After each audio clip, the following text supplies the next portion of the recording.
സ്നേഹമുള്ളവരെ, ഒരു സുന്ദരമായ അത്ഭുതകരമായ രാത്രിയുടെ ഓർമ്മയാണ് നമ്മളിന്ന് ആഘോഷിക്കുന്നത്. ദൈവം തൻ്റെ സാന്നിധ്യത്തിലൂടെ ഈ ലോകത്തിലുള്ള അന്ധകാരവും വേദനകളുമൊക്കെ മറക്കുവാനായിട്ട് നമ്മെ ഓർമ്മിപ്പിക്കുന്ന ഒരു രാത്രി. ഈ ഒരു രാത്രിയുടെ, ഈ തിരുപ്പിറവിയുടെ എല്ലാവിധ ആശംസകളും അനുഗ്രഹങ്ങളും സന്തോഷവും നിങ്ങൾക്ക് ആദ്യമേ നേരുന്നു. ഈ ക്രിസ്മസ് രാത്രിയിലെ സുവിശേഷം തുടങ്ങുന്നത് ഒരു കൽപ്പനയെ സൂചിപ്പിച്ചുകൊണ്ട്. സീസറിൻ്റെ കൽപ്പന. സീസർ സ്വയം ദൈവമാണെന്ന് കരുതുകയും തൻ്റെ ജനം തന്നെ ആരാധിക്കണമെന്നും വണങ്ങണമെന്നും കാർക്കശ്യമുള്ള ഒരു ഭരണാധികാരിയായിരുന്നു. അയാൾക്ക് തൻ്റെ അധികാരവും സമ്പത്തുമായിരുന്നു പ്രധാനപ്പെട്ടത്.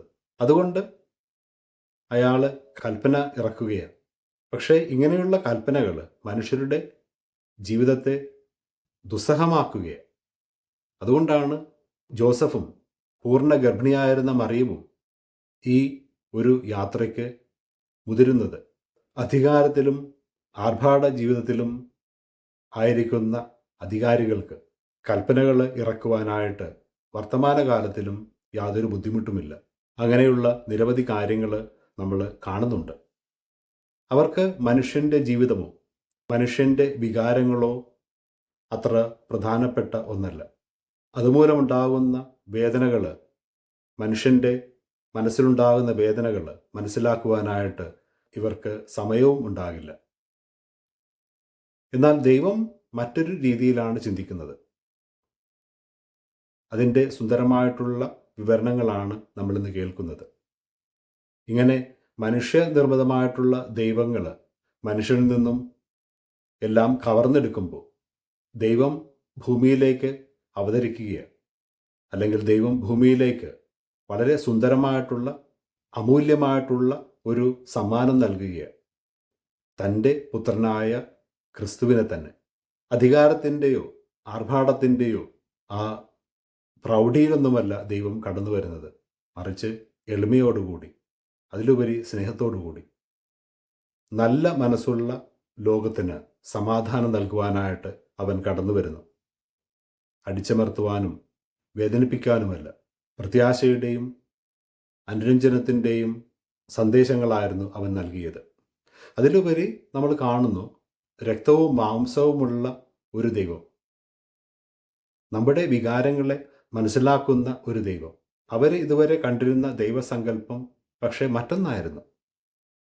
ദൈവം അവരോടുകൂടെ ഉണ്ടായിരുന്നപ്പോൾ കൂടി ഈ ദൈവം അവർക്ക് അപ്രാപ്യനായിരുന്നു. ഒത്തിരി അകലെ നിൽക്കുന്ന ഒരു ദൈവമായിരുന്നു.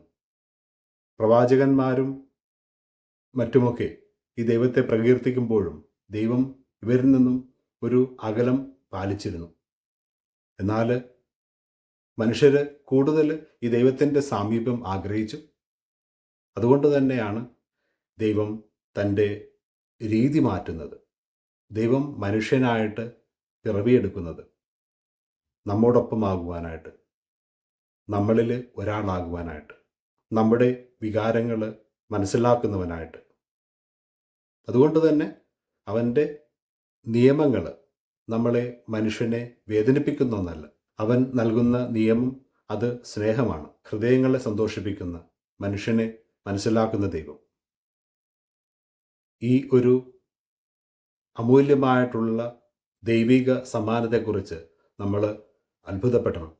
ദൈവം ഒരു ശിശുവിൻ്റെ രൂപത്തിൽ നമ്മുടെ അടുത്തേക്ക് കടന്നു വരുന്ന സുന്ദരമായിട്ടുള്ള ഒരു കാഴ്ച.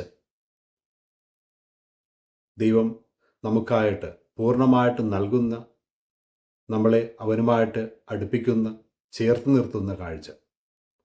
ക്രിസ്തുവിൻ്റെ ജനനം ഈ സുന്ദരമായിട്ടുള്ള ദൈവത്തിൻ്റെ സമ്മാനത്തിൻ്റെ ഓർമ്മയാണ്. യുദ്ധത്തിൻ്റെയും അധികാര ദുർവിനിയോഗത്തിൻ്റെയും കെടുതികളുടെയും മനുഷ്യൻ്റെ വേദനകളുടെയും ഒക്കെ ഇടയിൽ നമ്മൾ ഈ ദൈവത്തെ കാണുകയാണ്, ആരാധിക്കുകയാണ്.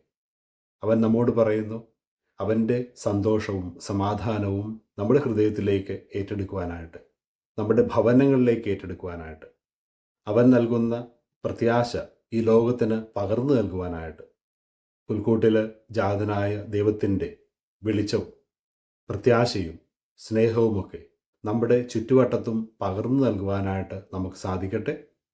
എല്ലാവർക്കും ഒരിക്കൽ കൂടി ഈ തിരുപ്പിറവിയുടെ എല്ലാവിധ മംഗളങ്ങളും അനുഗ്രഹങ്ങളും ആശംസിക്കുന്നു. ദൈവം നമ്മെ എല്ലാവരെയും സമൃദ്ധമായിട്ട് അനുഗ്രഹിക്കട്ടെ. ആമേൻ.